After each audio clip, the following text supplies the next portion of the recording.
Um, art, artists as the other. Um, I don't really know where to start to explain that. I feel like the other, and what does it mean to be the other? And I guess that just means feeling like you don't fit, and that the majority of everyone else fits. So obviously, it's very cultural, and I think there are some cultures where you don't feel the other as much as other cultures because there aren't as many different options for identities, and there aren't as many like historical paths that one could follow to be their own individual and be so different from everyone else. If like they are just like more specific and tight, like think gender roles and things like that, right? Or like your role as a teenager, your role as an adult, whatever. That in some cultures, I'm sure you don't have the other happening as often because there's just yeah, we're all one, we're all doing the same thing, we all help out for this reason, and this is how we live as like a small community or whatever. But um, I think within North America at least, or maybe just Canada and the U.S. more so than Mexico, but um, or Western culture, I don't know what to call it, but I feel like there's so much more otherness happening. Oversaturation of people in small spaces, etc. Could be a reason for that, and just like more opportunity for people to be different and more diversity. And I don't mean like culturally or ethnically or anything like that, even. Just more diversity with what those people within that insular culture could. And it's not that insular when you can travel and whatever else and be influenced by other things. But it's a very short term thing versus long term culture, long term influence, and things that have been built into where you were living before you even had an opportunity to understand it. Um, but anyway, the thing about the other, just feeling other rather than feeling like you fit in with the status quo or with the majority or however you want to word it. And so I think you can feel the other for a lot of different reasons. But I would venture to say, because I wanted to explore the topic of the artist as the other, and I was thinking of it as like, obviously, I feel like there is so much diversity, right? But we only have so much language to describe something, and other languages have more words possibly to describe really nuanced things that we don't. Because I was just thinking of like the term artist and like what does that mean? And I feel like in English it's so vague. It can mean so many things.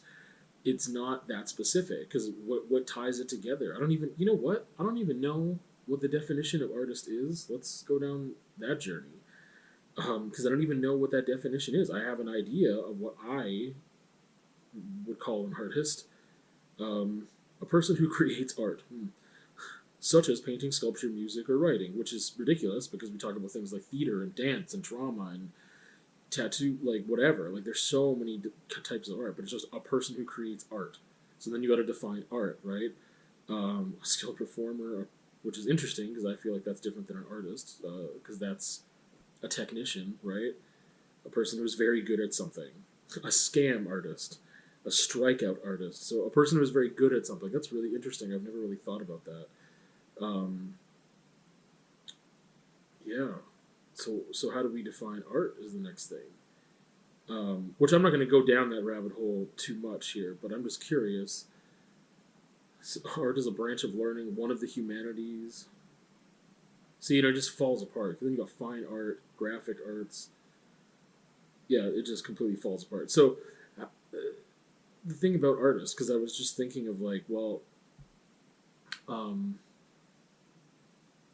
what makes an artist inherently the other? Because I feel like that kind of happens. I feel like you are automatically the other if you are an artist. But what I was trying to get to is that I can't say that because there are many different types of artists. And I was thinking the thing that really makes you the other as an artist, and the way that I define art, because it's not about technical ability. So it's not that you're automatically the other because you have this technical ability that very, very few people have, which would have been how it was back in the day of like, oh, you're a painter, you can do portraits. We don't have cameras. You have this skill that people, you've done your understudies and you've done all these things, and you had a mentor and you were learning from the masters but came before you. It was a trade, right? Just like carpentry would be a trade, or like any one of the internship programs that get people into the trades right now, right? Like that's just like, oh, you do welding, right? Like, or you want to get into underwater welding, and like how many programs are there for that, and how many people came before you? Like it's when you get into more specialized areas, the people that you learn from are less and less and less. And so I think art for a long time was that, which I just call that a technician, but that could have made you the other because you had a skill that not a lot of people had. But what I'm talking about is the one that I care about more, which is like the intellectual part, the emotional part of being the other. And what is it about an artist that makes them the other? Again, I don't say this for everyone who calls themselves an artist, because, and this is where we get into the thing of like, I wish we had more nuanced language in English. That could be just like one word is like this kind of artist, and you have a different word for another type of artist. Because artists, I think that there are many artists who fit into that technician role because they have skills and abilities, but they don't have other things that I equate with artists. And one of that is being a romantic, thus having passion and emotion and seeing the world through that emotional lens a lot. I think that I can be incredibly logical too, and I feel like those are both extremes that lead me to having anxiety spirals and also not being able to trust my head or my heart, which is something that happens with anxiety for me all the time. But I would say that there are people, like, if you're sitting at a drafting table and you're an architect and whatever else, like, you could call that person an artist, the same way you could with someone who's, even if it's painting portraits, and it's like, okay, you can do a photorealistic portrait, that's cool. What does that have to do with art? For me, it doesn't have anything to do with art. It's a technical skill. It is an ability separate from the passion or emotion and the form of expression. Because one of those things that comes up with art all the time, when I've asked people how to define art, communication becomes a thing, expression becomes a thing, creative expression is even more specific. Because you could say as a drafter or as an architect that you are expressing something. Okay, but what is that thing, right? And if it's creative expression versus just like, no, we need people to visually see that there is a ramp here for accessibility reasons, so we have to put it over here, and it makes sense. It's so logic based, and you can have. I think back in the day too, you had more architects fit into the art or artist realm when you look at a lot of just like older buildings and certain styles that came up for different reasons. There were manifestos of this movement and that movement, and the architecture fit in there too. And anyway, I think, yeah. So what I'm talking about, I guess, is that emotional part, the passionate part, the romantic part. I think that part of an artist, if you are fitting as an artist into that category, because not every artist that calls himself an artist would fit into that category, I think that automatically separates you from the other. And this other piece is so adjacent to me, I don't really know how to separate it, but I acknowledge that it could be separated. And the other piece of, I think, automatically being the other as an artist is the reflective nature that you have. I think that the artists that I appreciate most and enjoy the most, and I don't mean visually or aesthetically enjoying their work, because I can enjoy the work of a technician, but not on the same level as I can enjoy the concepts and things that I'm feeling. And not to say that I don't feel things from works that are incredibly technical, but it's just that I don't feel it the same way, or understand it or process it or put it in the same category as other art.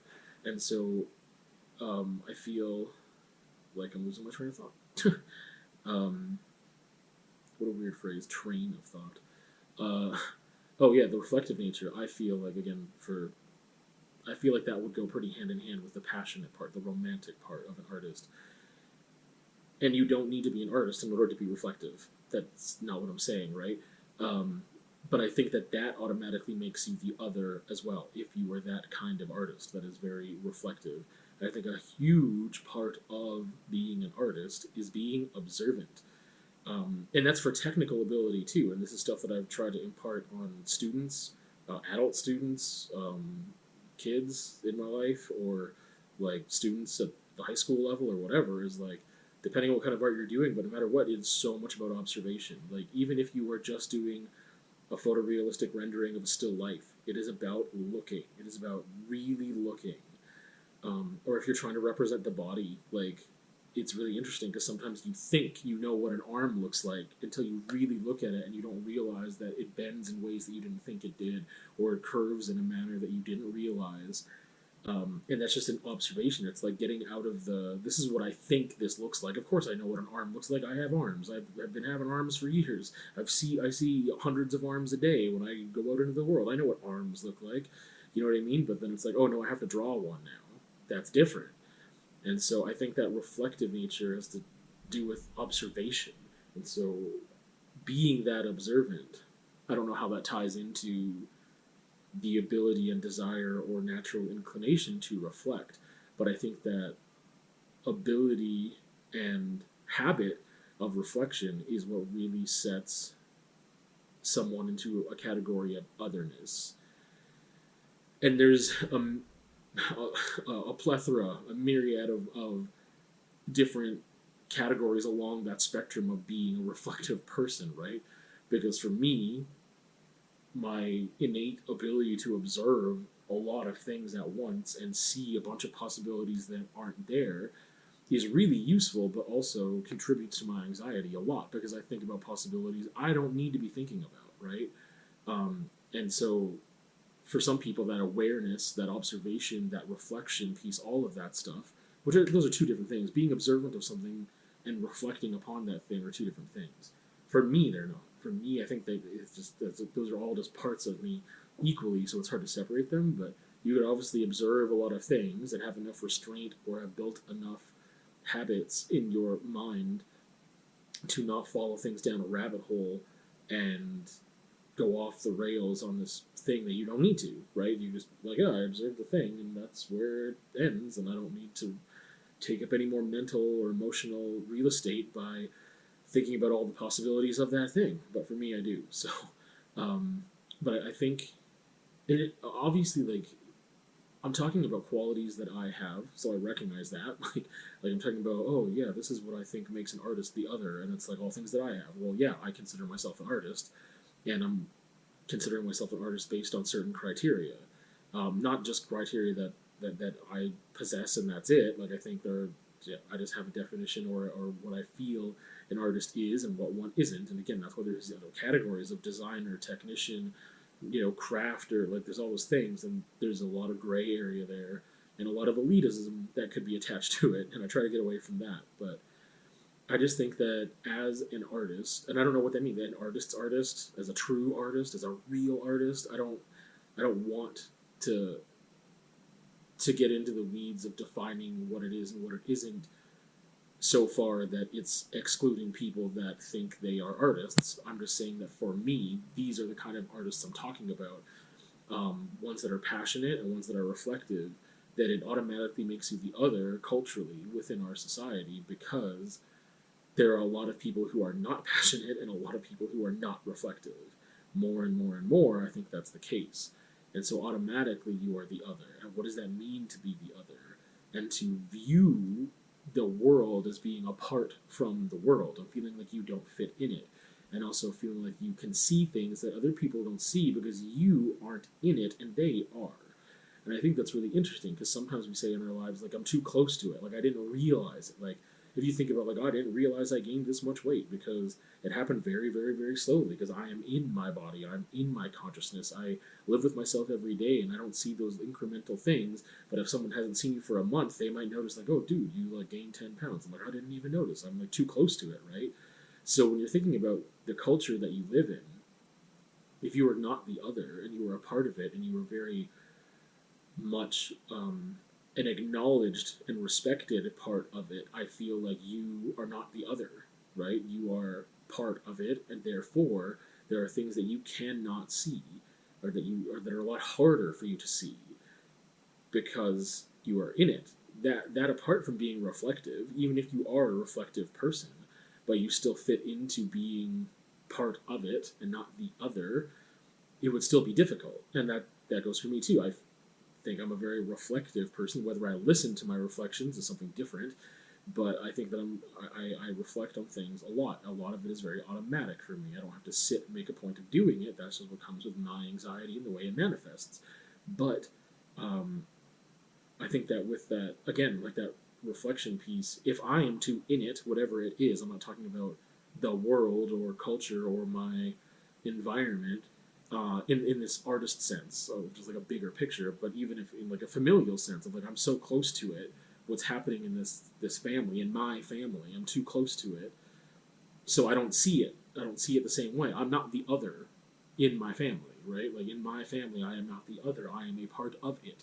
So it is not as easy for me to maybe see, even though I am being reflective, I'm too close to it to really see what's happening and what I can do differently or what needs to change or why something is going on.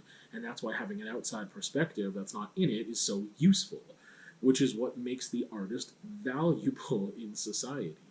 Of being like, yes, you are automatically the other for all these reasons, right? And there were other societies where I think that there still was that respect and understanding for this exact purpose.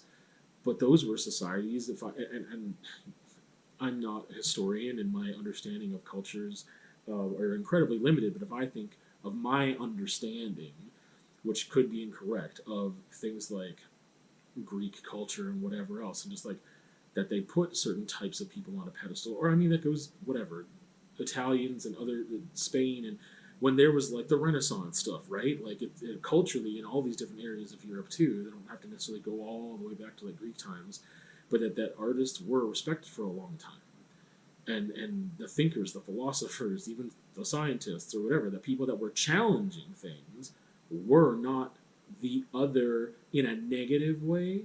It was, wow, these people, their minds work really different, but it's actually really positive for our society. And at somewhere along the way, things slowly got to a place of the way that I feel like our society or Western culture, or whatever you want to call it, doesn't like to be challenged. The majority of people and the institutions and everything else that have been created don't want to be challenged because then they will have to change. And if they have to change, they may not have the things that they want, which power, money, whatever, right? And I think that at some point that becomes greed and selfishness and whatever that came in, rather than what is the good for the whole. Especially if we're talking about the population was so much less. And you think about, again, being in really small communities, being in a tribe, and like how that, yes, you're not in a tribe anymore, but you were still in a small community in comparison to what our community is. And those cultures were a little more insular or whatever else. And you still had issues, obviously, but that is why an artist could be respected for being the other, for seeing things that others did not see, because they recognize that would lead to positive change because you're thinking of the group as a whole. And now we're not thinking of what is the best for everyone, what is the best for Albertans. No, because what does it being an Albertan mean? It just means that I reside here. It's not an identity for me. It's not an identity. It shouldn't be an identity for anyone because it doesn't mean anything.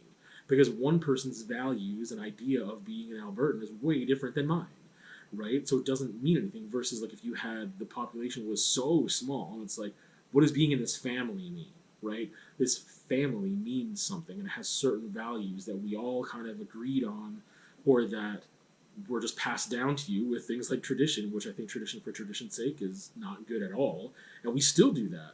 We don't separate church and state.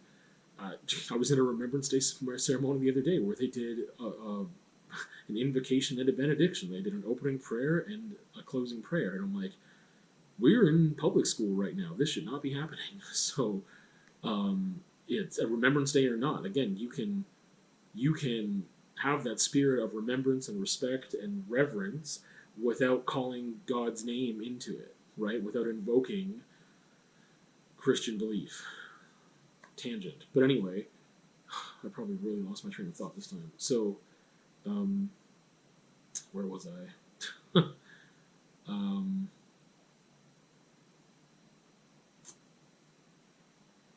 I really don't recall. I don't know if I'm going to find my way back there. But again, this thing of the whole. Oh, I was talking about how we still have tradition for tradition's sake, but it's only because it benefits the individual, right?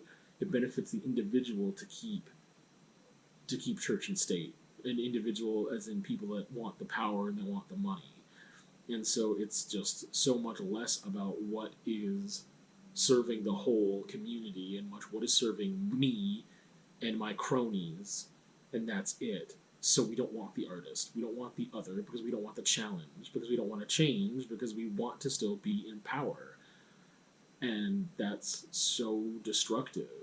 But obviously affects me as the artist as well, because my otherness isn't valuable.